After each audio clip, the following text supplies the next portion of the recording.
정성을 다하는 국민의 방송 KBS가 6시를 알려드립니다. AM 711kHz, FM 97.3MHz, KBS 1라디오입니다. HLKA.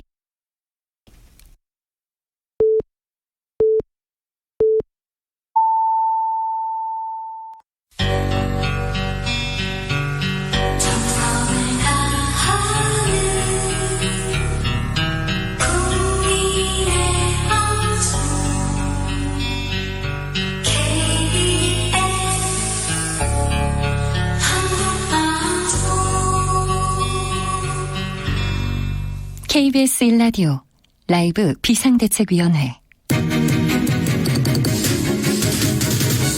라이브 비상대책위원회 2부 시작합니다. 코로나19 상황실로 이어갑니다.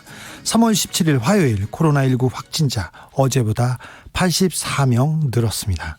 오늘도 두 자릿수 유지하고 있습니다. 몸은 멀리, 마음은 가까이. 잘 지키고 계시죠? 쉽지 않습니다. 하지만 보고 싶은 마음 잠깐 자제해 주시고요. 마음만 키우세요. 사회적 거리두기 함께 실천해 주시기 바랍니다. 코로나19의 세계적인 유행, 이 팬데믹보다 더 무서운 게 있습니다. 바로 인포데믹. 우리말로 하면 정보 전염병인데요. 잘못된 정보로 더욱 불안하고 더욱 혼란스럽습니다. 코로나19 관련한 가짜뉴스들 오늘도 넘쳐납니다. 팩트 체크해 보겠습니다. 강양구 과학전문기자 연결했습니다. 안녕하세요. 네, 안녕하십니까. 강양구입니다. 네, 세계보건의 위기라고 합니다. 특히 유럽과 미국에서 전 세계적으로 확진자 수가 크게 늘고 있는데요. 지금 상황 어떻게 봐야 됩니까? 네, 굉장히 심각한 상황이라고 볼 수 있겠는데요. 각 이제 대륙별로 이야기를 해보면 유럽에서는 독일 정도가 통제가 가능하고 다른 나라는 통제 불가능의 상황이 될 가능성이 굉장히 클 것 같습니다. 네, 통제를 하지 않겠다고 이렇게 선언하는 듯한 그런 내용도 보입니다. 네, 영국에서는 그런 식의 뉘앙스를 풍기면서 선언을 하기도 했죠. 그리고 미국에서도 확진자와 사망자가 앞으로 크게 늘어날 가능성이 있어요. 예. 사실 지금 이제 세계의 초점이 유럽이나 미국에 맞춰 있습니다만은 이웃으로 눈을 돌려보면 일본도 안심할 수 있는 상황이 아닙니다. 네. 예, 다수의 전문가는 일본에서 광범위한 지역사회 감염이 진행 중이라고 생각하고 있고요. 예. 이런 식이라면 앞으로 사망자가 폭발적으로 증가할 가능성도 배제할 수는 없는 상황입니다. 네. 백신은 언제쯤 만들어질까요? 이게 시간이 걸리나요? 네, 시간이 걸립니다. 미국에서 이제 개발한 백신을 오늘 성인 남녀 45명을 상대로 임상시험을 시작을 하긴 했어요. 예. 하지만은 설사 성공하더라도 1년에서 1년 6개월 정도가 지나야 상용화가 되고 그렇게 오래 걸립니까? 네, 오래 걸립니다. 거기에다가 이 코로나19 바이러스 자체가 굉장히 변이가 빠른 바이러스이기 때문에 백신을 개발하는 것이 과연 실효성이 있을지, 그러니까 바이러스의 변이 속도를 백신 개발 속도가 따라갈 수 있을지에 대해서 굉장히 회의적인 시선이 많습니다. 그렇기 때문에 지금 다수의 과학자들은 백신보다는 차라리 치료약이 좀 더 빨리 등장할 가능성에 방점을 찍고서 굉장히 다양한 치료약의 가능성을 모색하고 있는 중입니다. 그래서 코로나가 무섭군요. 사우스 차이나 모닝포스트에서 중국 연구진이 원숭이 몸에서 효과적인 바이러스 항체를 발견했다 이런 보도도 있었어요. 네, 그런데 문제는 무엇이냐면 그렇게 발견한 항체가 바이러스의 효력이 있는 무엇인가를 만들려면 시간이 걸릴 것 아니에요. 예. 그런데 이제 그 시간 동안에 또 바이러스가 변이를 일으켜버리면은 그렇게 발견한 항체가 무용지물이 되기 때문에 이제 그래서 이제 코로나19 바이러스뿐만 아니라 다른 바이러스에도 듣는 범용 항바이러스제를 기존에 여기저기서 개발하고 있었는데 그런 것들 중에서 혹시 코로나19에 듣는 것이 있을 수 있지를 놓고서 많은 과학자들이 이것저것 지금 실험해보고 탐색해보고 있는 중입니다. 국민들이 마스크에 대해서 굉장히 궁금해합니다. 마스크 안전성, 재활용 가능한지, 실효성 뭔지 좀 마스크와 관련된 여러 가지 몇 가지 잘못된 정보들만 좀 바로잡아 주십시오. 네, 제가 바로잡아 드리겠습니다. 일단은 면 마스크도 일상생활에서 바이러스에 오염된 비말, 즉 침방울을 막는 데는 효과가 있습니다. 예. 세계보건기구 WHO가 보건용 마스크를 권했던 이유는 그 마스크를 착용하는 대상자가 의료진이나 환자처럼 다량의 바이러스에 노출될 가능성이 컸기 때문에 보건용 마스크를 권했던 거예요. 예. 사실 요즘에 외신 뉴스를 보면 외국에서는 의료진 외에는 마스크를 착용하지 않잖아요. 네, 팔지도 않습니다. 네, 그러니까 그런 환경을 염두에 두고서 이제 보건용 마스크를 권했던 것이죠. 예. 하지만 우리나라에서는 전혀 바이러스 감염 가능성이 없거나 또는 바이러스 감염 가능성이 적은 일상생활에서도 모두가 마스크를 착용하고 있잖아요. 예. 예, 이런 환경에서는 타인의 침방울을 막는 정도의 면 마스크로도 충분히 바이러스 감염 예방이 가능합니다. 최근에 이 브리티시 메디컬 저널이라고 하는 영국의 의학 잡지에서 네. 외국 전문가 여럿이 면 마스크 착용을 일상생활에서 권장해야 한다고 세계보건기구에 지침 개정을 공고했을 정도입니다. 네, 네. 면 마스크. 네, 그러니까 네. 면 마스크 때문에 너무나 스트레스 받지 마시고 일상생활에서는 면 마스크로도 충분히 이 바이러스를 예방하는 효과가 있다라는 거 제가 다시 한번 강조해 드리겠습니다. 예. 지금 그 봄이어서 나들이 가기 좋은 철인데요. 바깥에 네네. 산책하거나 나들이 가거나 이거 괜찮을까요? 이 코로나 바이러스가 야외에서는 그렇게 힘을 못 쓴다는 얘기도 들은 것 같고요.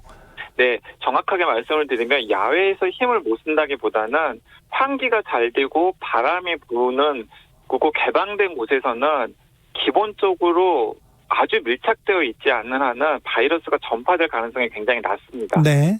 네, 그렇기 때문에 아이들이 굉장히 답답해하면은 집 근처에 있는 공원 같은데 아이들 데리고 나가는 거 전혀 문제 없고요. 예. 네, 근데 굳이 조심해야 된다면은 막 사람들이 너무 밀집되어 있는 상황. 네, 이런 상황만 피하고 1 내지 2m 정도의 간격만 유지하신다면은 저는 나들이 하는 거 전혀 문제 없다라고 생각합니다. 기자님, 그 코로나19 관련된 가짜 뉴스 꼭 이거는 바로 잡아야 되겠다. 이런 뉴스 많이 보이시죠? 몇 가지 좀 네. 바로 잡아 주십시오. 네, 오늘 소셜미디어를 중심으로 연세대 약학대학장의 말이라면서 예. 예, 이탈리아에서 바이러스가 변이를 일으켜서 감염력이 4배 강해졌다 뭐 이런 뉴스들이 막 소셜미디어로 퍼지고 있거든요. 네. 네, 그런데 확인을 해드리면 연세대 약학대학장은 그런 말씀을 하신 적이 없대요. 일단 첫 번째는. 네. 네, 그리고 이 코로나19 바이러스가 변이가 일어난 것은 사실이에요. 예. 그래서 S형이랑 L형의 두 가지 변이형이 있는데 그 두 가지 변이형이 우한, 후베이성 또 우리나라 또 유럽에서 퍼지고 있는 것이고 그중에서 L형의 유행을 주도하고 있는 것입니다. 예. 그러니까 이탈리아에서 퍼지고 있는 바이러스가 변이를 일으켜서 특별히 강력해진 것은 전혀 사실이 아니기 때문에 바로잡고 싶습니다. 이것도 잘못됐군요. 네네. 지금까지 강양구 과학전문기자였습니다. 감사합니다. 네, 감사합니다. 0221님입니다. 14살 때 간 산을 30여 년 만에 다녀왔어요. 당시엔 친구들과 함께, 이번에는 아이 둘, 남편과 함께 코로나로 인한 소중한 추억입니다. 네. 가족들이 같이 있는 시간이 늘어나고 있습니다. 그 시간을 잘 보내야 됩니다. 언제 다시 이런 시간이 주어질지도 모른다. 이렇게 생각하고 좀 소중하게 이용했으면 합니다. 4677님, 여기는 골프장입니다. 다들 힘들고 어렵다고 하는데 골프장은 매일 풀팀입니다. 골프장은 꽉꽉 차는군요. 네. 운동도 해야죠. 골프도 쳐야죠. 네. 라디오 정보센터로 가겠습니다. 조진주 씨. 국회 예결위 3당 간사들이 코로나19 대응 추경안 규모를 11조 7천억 원 수준으로 유지하면서 대구 경북 지역 지원 예산을 1조 원가량 증액하기로 했습니다. 국회 본회의는 오늘 밤 11시에 열립니다. 정부가 전국의 모든 유치원과 어린이집, 초중고등학교와 특수학교의 개학일을 4월 6일로 2주간 추가 연기하고 대입 일정 조정도 검토하겠다고 밝혔습니다. 경기도 성남 은혜회관 교회와 관련된 코로나19 확진자가 50명을 넘어서면서 지역사회 전파 우려가 커지고 있습니다. 경기도는 예방수칙을 지키지 않는 교회에 대해 예배를 전면 금지하겠다는 행정명령을 내렸습니다. 코로나19 확진 판정을 받고도 뚜렷한 증상이 없는 무증상 감염자는 앞으로 확진 7일째 진단검사를 시행해 격리 해제 여부를 결정하도록 관련 지침이 개정됐습니다. 문재인 대통령은 코로나19로 인한 경제적 타격이 2008년 금융위기 때보다 심하다며 대통령이 직접 주재하는 비상경제회의를 가동하겠다고 밝혔습니다. 첫 회의는 모레 열립니다. 지난밤 뉴욕 증시가 폭락한 가운데 코스피가 2.5% 가까이 하락하며 1,600대 선을 기록했습니다. 원달러 환율은 10년 만에 1,240원대를 기록했습니다. 지금까지 라디오 정보센터 뉴스였습니다.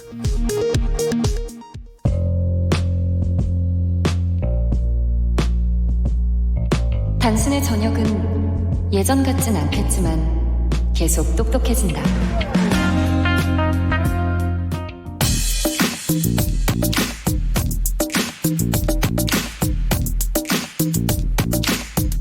쏙 인터뷰. 속 인터뷰 이어가겠습니다. 4.15 총선 이제 한 달도 안 남았습니다. 29일 남았어요. 공천이 마무리되면서 각 선거구의 후보들 속속 확정되고 있는데요. 격정지 중에 격정지. 동대문 을로 가보겠습니다. 먼저 더불어민주당에서 컷오프되고 명예회복하겠다면서 무소속 출마를 선언하신 분이죠. 더불어민주당의 민병두 의원 어서 오세요.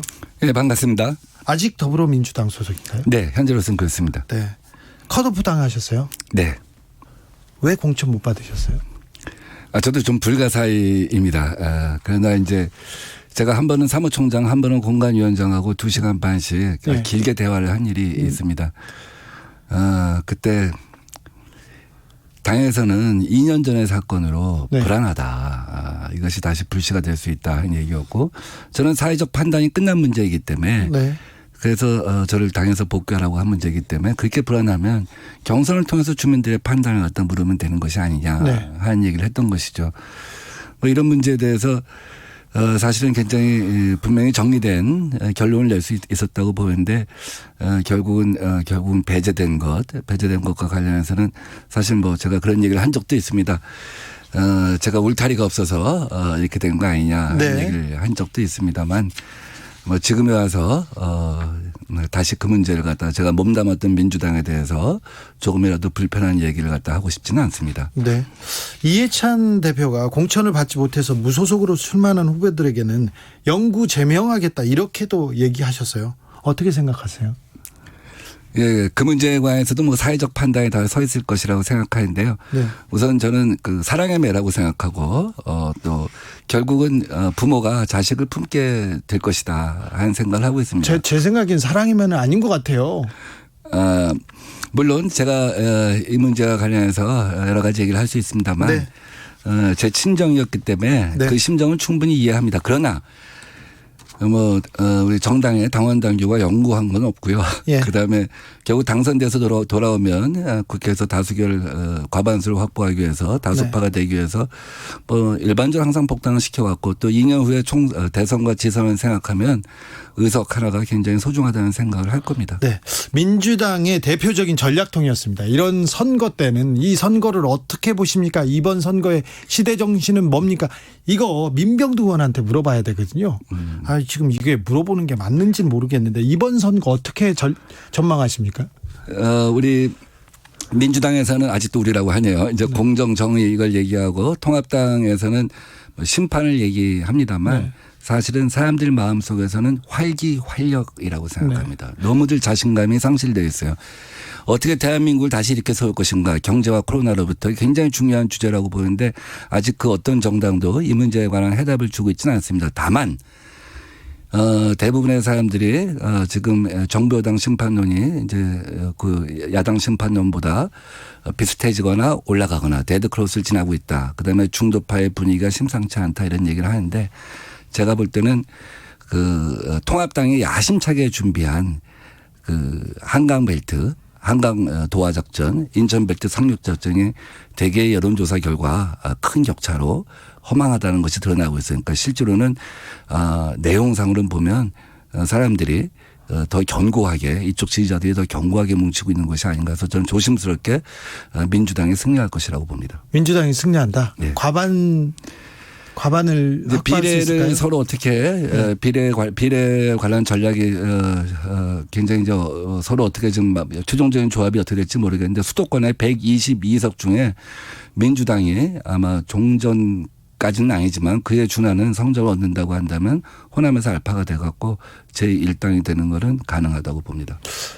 지난 총선만큼 민주당이 수도권에서 선전할 수 있을까요? 민주당이 역대 최고의 성적 그것을 거둔 것이 2004년도에 탄핵 총선이었습니다. 네. 152석을 얻었죠. 예. 지역에서 129석을 얻었습니다. 그건 뭐 전무후무한 기록이라고 할 정도이죠. 네. 지난 20대 총선 성적에 비하면 10대 총선은 정말 더 우월한 성적을 거뒀는데 17대 총선에 비교하는 것은 말이 안 될 것 같고요. 왜냐하면 그거는 거센 하나의 어떤 그 반작용이 있었던 것 아니겠습니까? 그다음에 지난번 총선은 사실상 박근혜 정권 심판이라고 하는 일반적인 분위기 속에서 진행됐는데 그런 어떤 그 저변에 깔려 있는 기류, 핵심 기류가 있지는 않기 때문에 그게 쉬운 일은 아니라고 봅니다만 문제는 통합당이 총선 전략에 부재한 데다가 그다음에 대부분의 그 공천이 돌려막기 땡처리 뭐 이런 걸로 그러니까 가라지는 뽑은 것 같은데 밀가부리는 심지 않은 그런 결과가 아마 민주당한테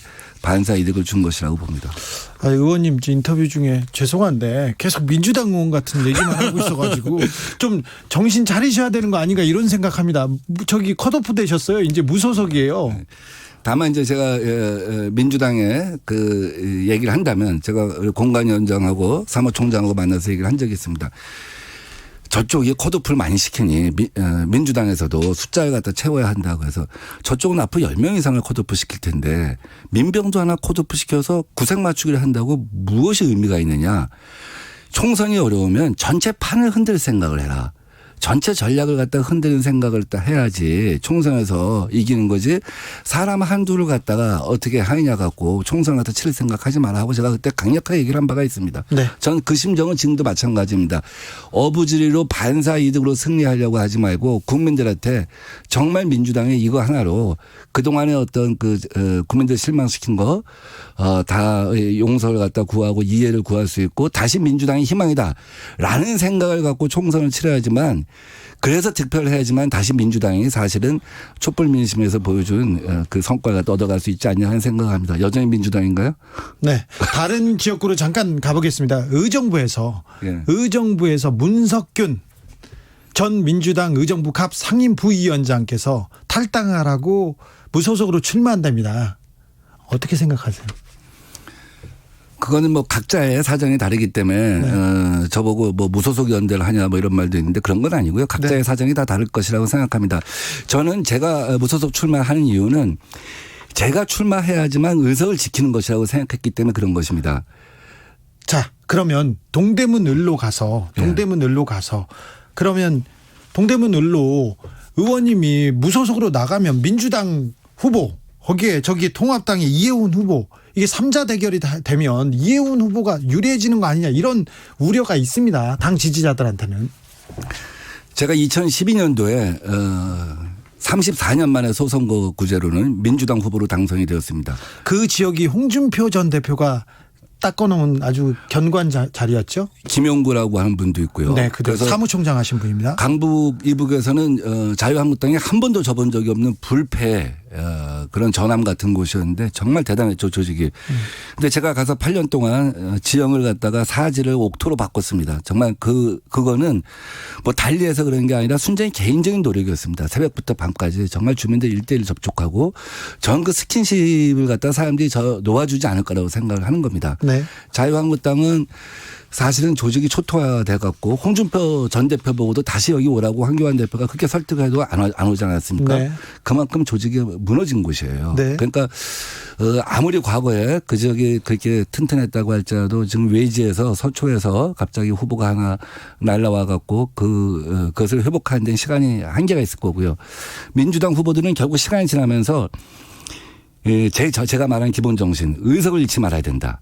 그러면 누구로 가는 것이 이기는 것이냐 하는 것에 대한 전략적 판단을 할 것이라고 생각합니다. 저기 청년 벨트를 만든다고 해서 장경태 예비후보, 김현지 후보 이렇게 청년들이 민주당 청년들이 거기서 지금 표박가리를 하고 있습니다. 이분들은 안 된다고 이렇게 생각합니까? 이분들로는 좀 어렵다고 생각하시는 우선 건가요? 민주당 민주당 공천 시스템에 문제가 있는 것이죠. 청년 벨트를 만들려면 6개월 1년 전부터는 해줘야지만 네. 청년들이 준비를 하지 않겠습니까? 그렇죠. 근데 한 달 전에 정말 청년들은 돈도 없고 조직도 없고 인지도도 약한데 한 달 전에 가서 이 청년 벨트라고 니들이 해보라고 한다면 당신들이 해보라고 한다면 그건 너무 가혹하다는 것이죠. 물론 두 후보가 다 잠재적 가능성이 있고 그 용기도 굉장히 가상하다고 생각을 합니다만 우리 동대문처럼 약간 고연령층이 많이 사시고 또 청량리역이 영동선, 중앙선, 경춘선. 지하 교환 얘기하면 안 돼요. 이거 안 돼. 네. 예, 알았습니다. 네. 그래서 뭐 그런 지역이 좀 굉장히 상당히 사실 새로운 신이 와서 도전하기는 굉장히 어려운 곳입니다. 나이 그렇다고 드신 한다면 분들이 많죠. 그 동네가. 예. 명절 때 보면 압니다. 차가 많이 들어온지 나가는지. 차가 엄청 들어옵니다. 네. 그래서 그런 지역에 지금 와서 개인적으로 어떤 그 사람들을 갖다 만나기가 굉장히 쉽지도 않을 것 같고 그래서 보면 결국 일정한 시간이 지나면 저는 될 후보 밀어주자.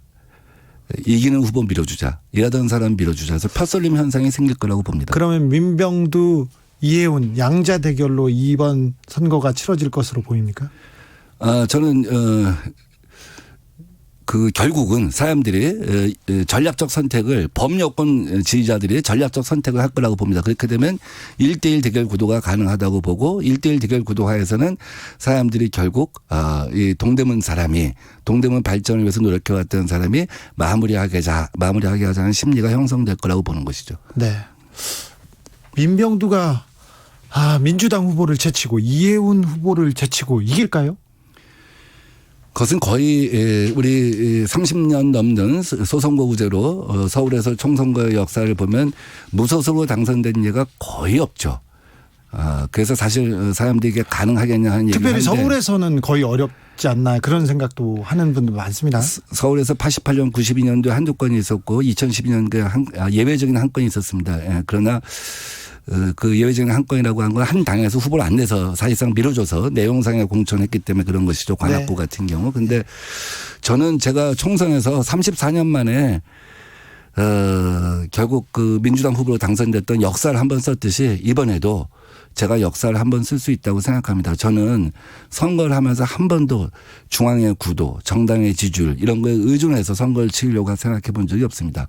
어떠한 경우에든 자력으로 나 혼자 힘으로 당선되자 하는 생각을 갖고 늘 준비해왔기 때문에 저는 그것이 가능하다. 새 역사를 쓸 것이라고 봅니다.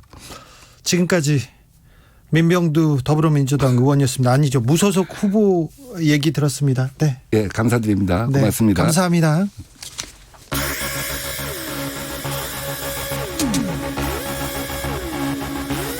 KBS 1라디오 오후 5시 5분부터 7시 라이브 비상대책위원회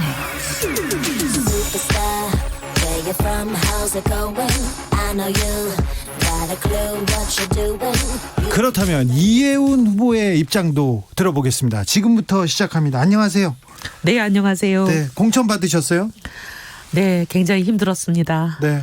아니 당내 전략통이고 경제통이고 그리고 여성 전문가고 내부 평가도 좋고 굉장히 능력자고 인간관계 좋고 다 좋습니다.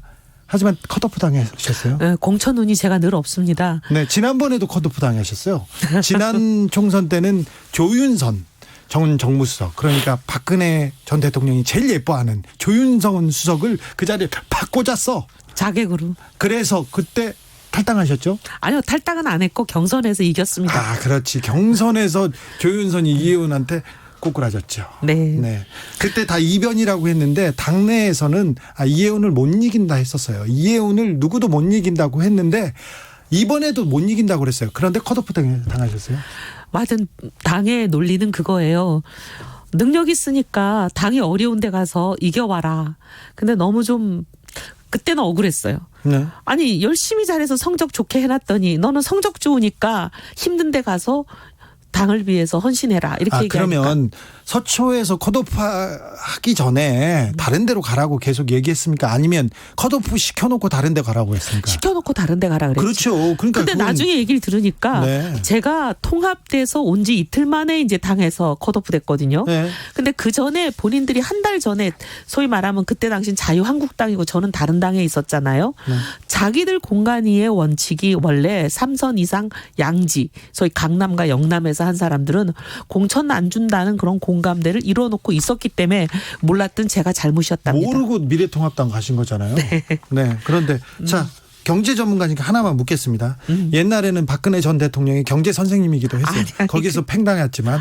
그런데 저기 세계 경제가 어려운데 우리 국민 경제는 어떻게 됩니까? 더 어렵죠. 왜냐하면 우리는 소위 GDP라는 거 국민 총생산이 있잖아요.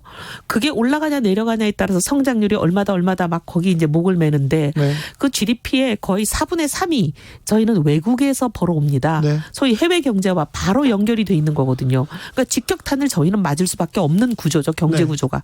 그러니까 원래 지금 우리가 상당히 어려웠습니다. 이제 또 이 제 얘기에 동의 안 하실 분들도 계시지만 문 대통령 출범하시고 한 여러 가지 정책이 장단점이 있지만 어쨌든 지금 경제는 굉장히 어려운 국면으로 가고 있는 거거든요. 최저임금이나 뭐 예를 들면 52시간 등등등. 네. 지금 굉장히 소상공인 자영업자들 그리고 내수가 굉장히 어려운 상황이었잖아요. 여기에 이제 드디어 수출까지 어떻게 보면 해외 경제가 주저앉으면서 우리가 직격탄을 맞는 구조가 될 걸로 보입니다. 자, 그래서 그 국민 경제에 대해서 좀 물어봤더니 그 사이에 또 문재인 대통령이 비판하고 있어요. 잠깐만요. 비판이라기보다는 그렇다는 거죠. 자, 그러면 그러니까 국민들은 이제 이 살림살이를 어떻게 운영해야 됩니까? 지금은요. 네. 굉장히 방법이 없습니다. 어쨌든 코로나가 빨리 해결되도록 여기에 매진하는 게 더 빠른 방법입니다. 왜냐하면 이 모든 경제 문제가 코로나 때문에 오는 거잖아요. 네. 자, 미래통합당 소식으로 갈 텐데 거긴 너무 시끄럽고요. 하루에 너무 활극을 보는 것 같아요. 근데 민주당은 얼마 전까지 민주당이 다 활극을 하셨잖아요. 아, 그랬습니까? 그래도 지금 저기 미래통합당과 지금 미래한국당의 활극에는 비할 바가 아니잖아요. 그래요? 어떻게 돼갑니까? 아니 사실은 제가 지금 동대문에 가서 거의 뭐 동네 골목골목 명함 뿌리느라고 사실 중앙 뉴스를 잘 모릅니다. 자, 미래통합당 다 통합했다고 하는데 우리 유승민 전 대표는 뭐 하고 있어요? 지금 통합했다고 했는데 안 보이시네요.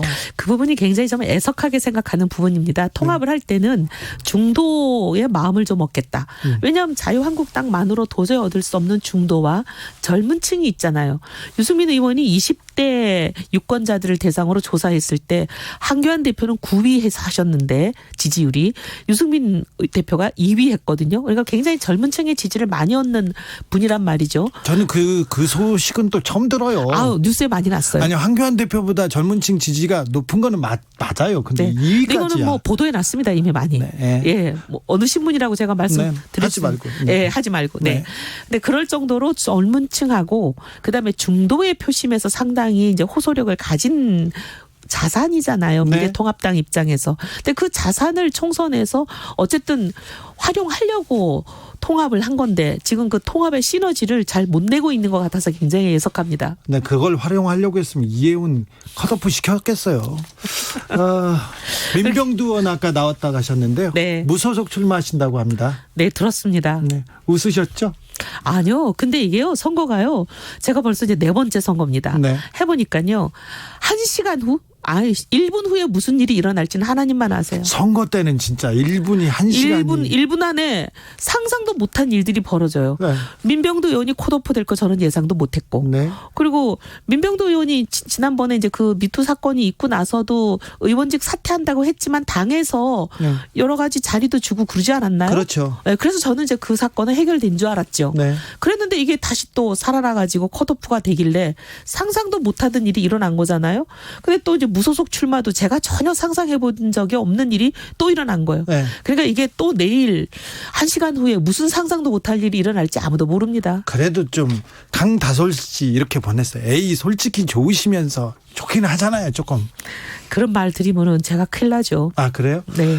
민주당에서 청년들이 지금 경쟁하고 있습니다. 아직 경선 중이어서 민주당 후보는 안 불렀는데 청년 대표가 하나 나오고요. 그다음에 무소속의 민병두 의원 나오고 이해운 나옵니다. 이해운이 이길까요? 아유, 그거는 아무도 모릅니다. 투표함 뚝 마지막 표까지 그건 최선을 다하는 수밖에 없죠. 그러고도 결과는 알 수 없는 겁니다. 이번 총선에 가장 중요한 이슈가 뭐가 나올까요? 코로나가 저는 굉장히 중요할 것 같습니다. 현재로 보면. 이 코로나가 선거에서 어떻게 영향을 미칠까요? 그거는 지금 뚜껑 열어봐야 알겠는데요. 첫째, 대응을 잘했냐 못했냐 이 논란이 있는 거잖아요. 대응은 국민들이나 외신을 보면 좀 잘하고 있다, 믿을만하다 이렇게 생각하잖아요. 근데 이제 그 대응이 정부가 잘했다라기보다는 네. 우리나라 의사들이 훌륭하고 의료 체계가 잘 돼 있는 그런 부분이 덕을 보는 것이 있기 때문에 의원님 그래도 메르스 때보다는 이 지금 코로나 전국에서 정부의 대응이 좀 나아진 건 맞잖아요. 그렇게 생각 안 하는 많은 분들이 또 있습니다. 누가 그렇게 생각해요? 우리 동대문에 가니까 무지하게 많더라고요. 무지하게 많아요? 네. 그래서 그런 분들이 있고, 그러니까 네. 잘못에 대한 평가가 지금 엇갈리기 때문에 네. 어느 쪽으로 이게 추가 기울지는 두고 봐야 되고 또 하나는 코로나가 투표율에 영향을 미친다고 봅니다. 그렇죠. 저는 강성 지지자들 양 진영에 속해 있는 분들은 투표하러 나오실 텐데 그렇죠. 저는 어르신들이 많이 안 나오실 가능성이 있어서 그게 걱정이고요. 네. 그다음에 이제 중도 네. 어떻게 보면 특별히 강성으로 지지하는 정당이 없는 분들 이런 분들이 투표하러 나올 이유를 못 찾을 가능성이 있습니다. 중도한테 마지막에 영향을 미칠 이슈는 뭘까요? 중도한테 영향을 미치는 것은 중도를 만약에 이제 투표장으로 불러낼 수 있으려면 그거는 이제 코로나 대응에 대한 평가겠죠. 네, 그럴까요? 예, 앞으로 남은 대응이 잘 되면 중도들이 별로 그렇게 나오지 않겠지만 네. 코로나 대응에 대해서 평가가 부정적이다. 그럼 저는 중도들이 분노한 민심을 갖고 투표장으로 나오신다고 봅니다. 그러면 아직까지는 이제 전반전이고 진짜는 한 달 안에 네. 29일 안에 네. 그 표심이 요동칠 수 있다 이렇게 보시는 거네요. 네. 그래도 이해훈 후보는 유리하잖아요. 선거는 유리하다고 생각하는 순간 그건 정말 끝입니다. 그게 최악이에요. 유리하다고 생각하는 후보치고 잘 되는 후보 못 봤어요. 예, 역시 비례정당의 판도가 또 마지막에 좀 변수가 될 것 같은데 예, 저는 어떻게 될 것 같아요? 일단 비례정당의 후보의 면면을 가지고 저는 국민들이 판단하실 걸로 봅니다. 양쪽 당. 이제 양쪽 당을 찍는 것보다 당에 누가 그러기도 후보인지. 하고 비례정당은 일단 여건이 불리한 이슈죠. 예. 왜냐하면 연동형 비례제를 도입할 때 뭐라고 얘기를 하면서 그 엄청난 반대를 밟고 갔냐면 사실 보수 정당하고 보수 정치인들은 죽어라고 반대했잖아요. 근데 그걸 이제 사실 밟고 가신 거잖아요. 밟고 가실 때 논리가 양당제가 나라를 망국병에 들게 하니까 극단적으로만 정치가 흘러서 그래서 다당제가 필요하다. 중간 정당이 필요하다. 소수 정당한테도 이렇게 목소리를 주자. 목소리를 낼 수 있는 판을 깔아주자. 이래놓고는 그건 지금 나쁘지 않잖아요. 근데 좋죠. 근데 이제 그 취지는 좋죠. 그런데 그 취지가 과연 달성이 될 수 있느냐에 대한 거는 제가 설명하려면 너무 기니까. 그렇지. 그건 큰 싸움 되죠. 큰 싸움 되니까 네. 연동형 비례제를 왜 반대했는지는 여기서 굳이 설명 안 드리겠습니다. 거기 말고. 네, 거기까지 끊고. 네. 근데 이제 그렇게 본인들은 얘기를 해놓고 이제 와가지고는 거대 양당이 비례를 완전 싹쓸이하는 비례 정당들을 만든 거잖아요. 근데 소위 미래통합당은 원래 반대했으니까 만드는 게 명분이 있어요. 우리는 이거 반대했으니까. 근데 찬성하신 민주당이 만드는 거는 이해가 안 되죠. 소수 정당의 목소리를 듣자고 했는데 그렇다고 만든 거는 이쪽만 명분이 있고 그런 건 아니죠. 아니요. 이제 그것도 얘기하려면 굉장히 길어지는데. 그렇죠. 큰 싸움 나죠. 예. 네. 연동형 비례제라는 게 그 목적을 달성하는 것보다는 더 부작용이 많다는 게 이제 우리들 주장이고. 네. 그래서 우리는 그렇게 가지 말자는 거였는데 팩트를 가지고 4+1이라는 희한한 구도를 만들어 가지고 밀어붙였으니 저희는 밟힌 거죠. 밟혔으니 이렇게 비례정당을 만드는 건 명분이 있는데 연동형 비례제를 밀어붙인 쪽이 이걸 만드는 건 명분은 없죠. 자, 비례정당의 판도가 그러니까 이 부분은 민주당한테 불리할 거다. 네. 마지막으로 이번 총선에 임하는 각오 한마디 해주십시오.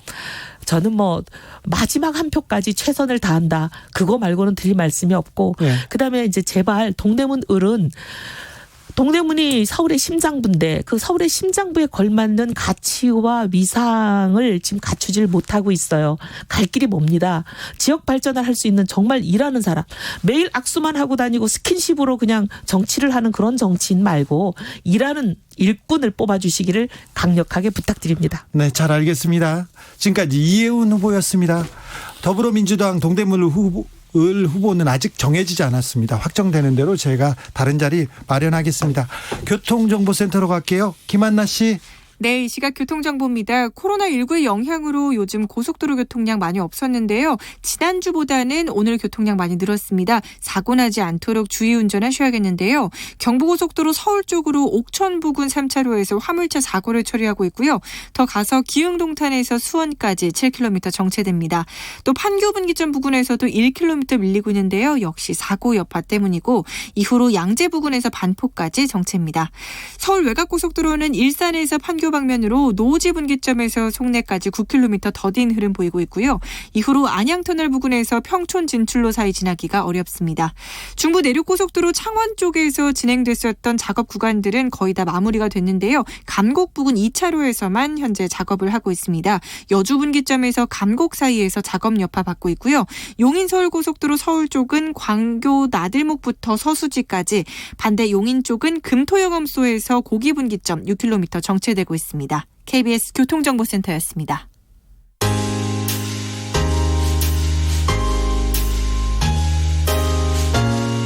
당신의 퇴근길, 야근길, 하굣길, 정처 없이 걷는 길, 그 모든 길에 변함없이 함께합니다. KBS 1라디오 라이브 비상대책위원회.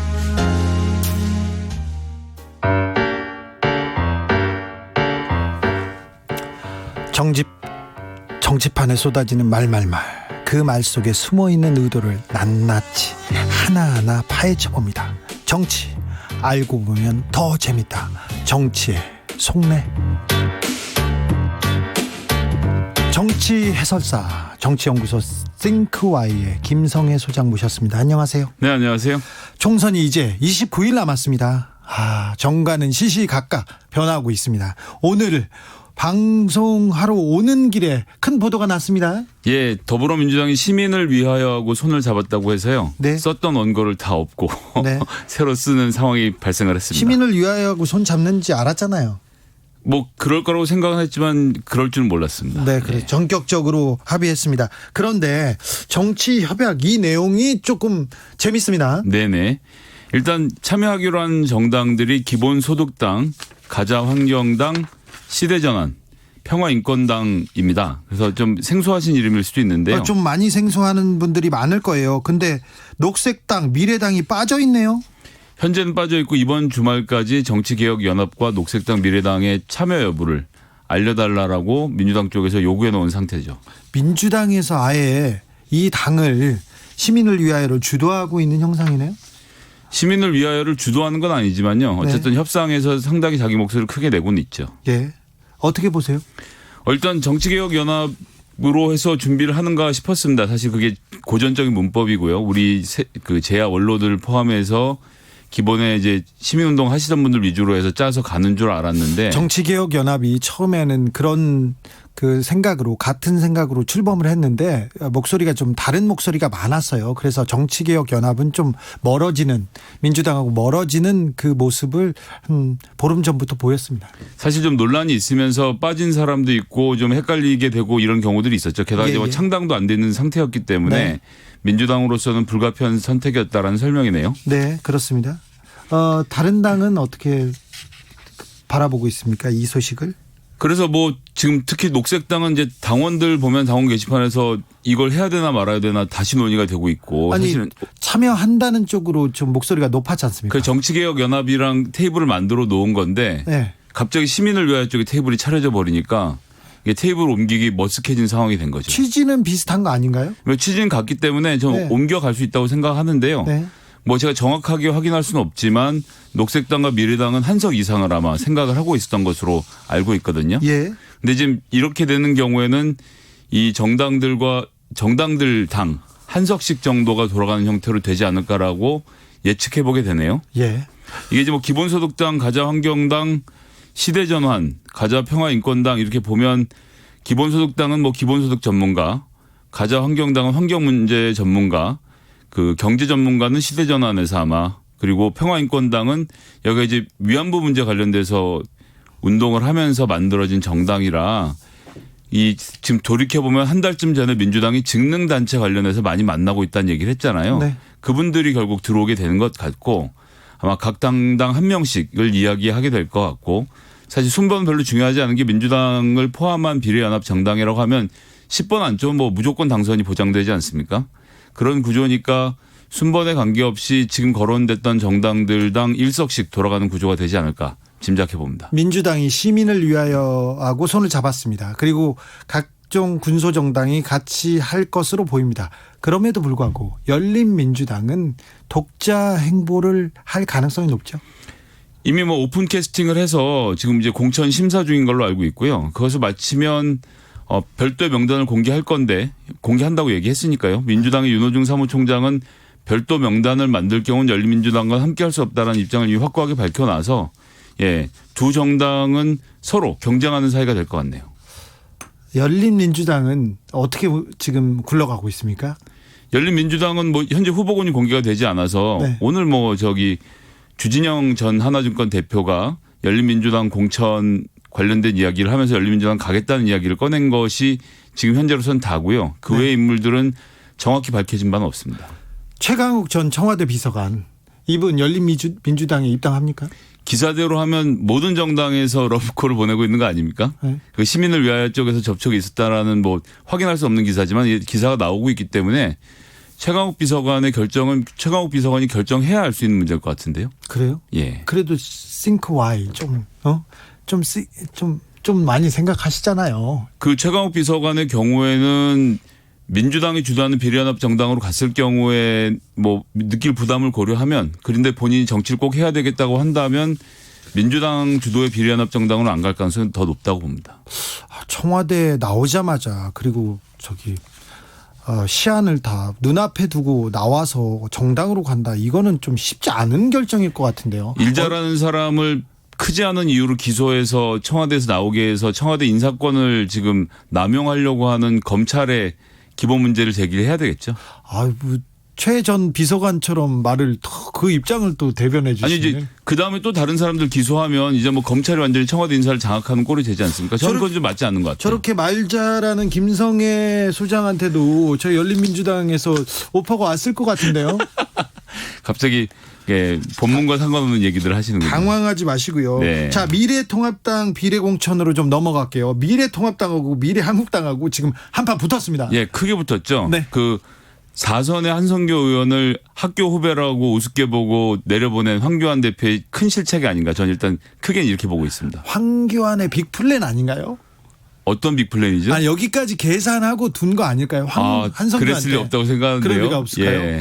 네. 전 한성교 대표가 계속 연막은 피웠지만 그리고 최근에 했던 연합뉴스와의 인터뷰에서는 미래한국당과 잘 공조해서 네. 할 것이고 하면 바로 합당할 것이고 토요타 렉서스까지 하지 않았습니까? 토요타 렉서스 얘기를 했었어요. 예, 그러면서 잘할 것처럼 했는데 실제 공천에선 그 인터뷰를 하고 난 다음 날 지금 이런 결과가 나온 건데 네. 저도 사실은 좀 경악을 했습니다. 그래서 한 반쯤은 들어줄 줄 알았는데 네. 여의도가 지금 발칵 뒤집혔죠. 그렇습니다. 이게 그런데 정당법상 미래통합당이 미래한국당에게 공천을 고치라고 요구는 할 수가 없는 이런 문제가 있는 거죠. 그렇죠. 남의 당한테 뭐라고 할 수 있어요. 그런데 지금 기사에는 두 당이 같이 협의를 하고 있다라고 그냥 아예 노골적으로 나와버리고 있는 상황이라서 네. 저도 도대체 뭐가 뭔지. 앞으로 어떻게 될 것으로 보입니까? 그런데 이제 이 규칙을 보면 네. 미래한국당의 최고위원회가 네. 공천 관련돼서 권한을 행사할 수 있도록 당규에 나와 있습니다. 예. 4조였던 걸로 기억을 하는데 그렇기 때문에 최고위원회가 공관위의 심의안을 가져와서 예. 이건 맞지 않아 좀 고쳐야겠어라고 얘기할 여지가 남아 있는 거죠. 그런데 문제는 한성교 대표가 공병호 공천위원장하고 상의를 안 하고 이 명단을 짰겠냔 말이죠. 네. 예, 그렇기 때문에 이 명단은 이미 당내에서는 합의가 된 명단으로 저는 생각을 하거든요. 네. 그래서 최고위에서 지금 짐짓 이대로 못한다라고 격앙된 모양새를 취하고 있지만 미래통합당의 부탁을 해야 되는 상황이고 법적으로는 뭘 할 수가 없고 사실 몰래 만나서 이야기하는 것 외에는 방법이 없는 거 아닙니까? 네. 예, 그렇기 때문에 굉장히 좀 이상하게 가고 있죠. 크로시아념입니다.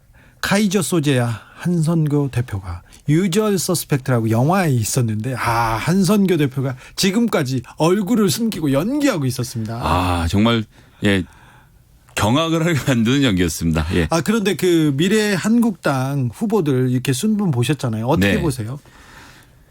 공병호 공천위원장은 매우 공정하게 잘 했다고 하는데 예, 현역 기자가 1번을 받으셨고 또 그 미래 한국당의 순번을 보고 공병호 미래통합당 공관위원장이 매우 공정하다고 이렇게 말했어요?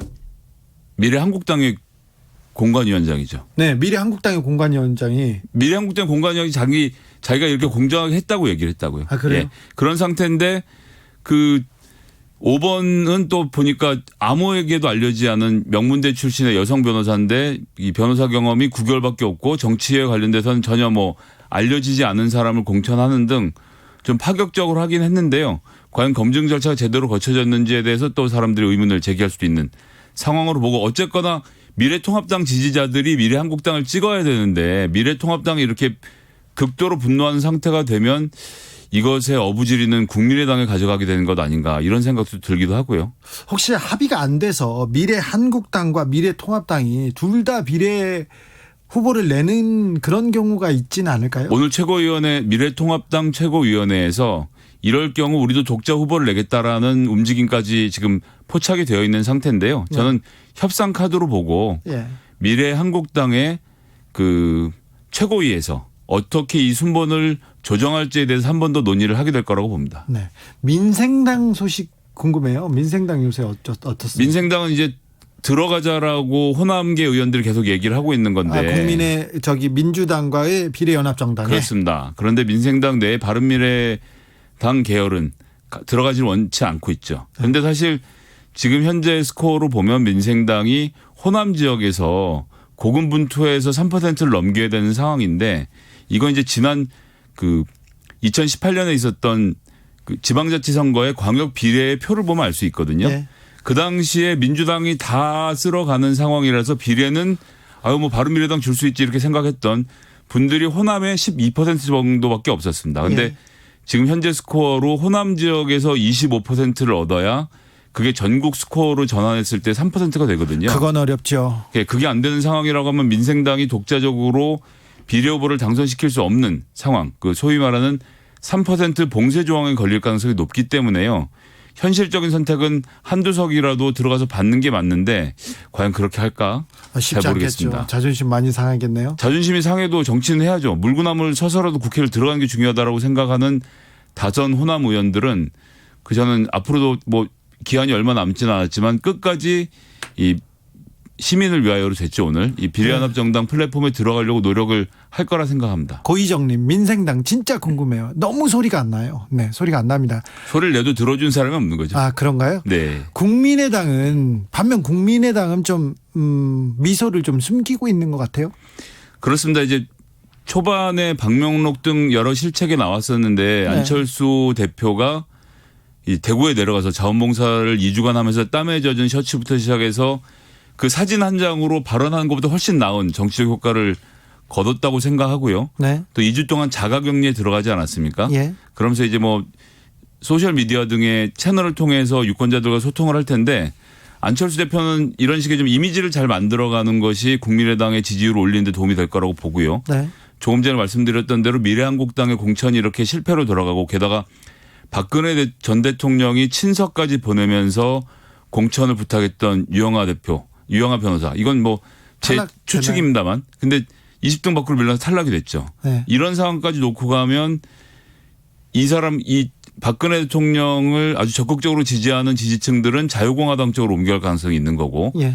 그리고 이 공천이 이상하다고 생각하는 사람들은 어쨌거나 안철수 대표가 문재인 정부의 실정에 맞서서 지역구에서는 야당을 찍고 그 정당 투표는 국민의당에 해달라고 말한 만큼 안심을 하고 미래한국당으로 갈 표들이 국민의당으로 좀 일부 이동하지 않겠나 싶은 상황이네요.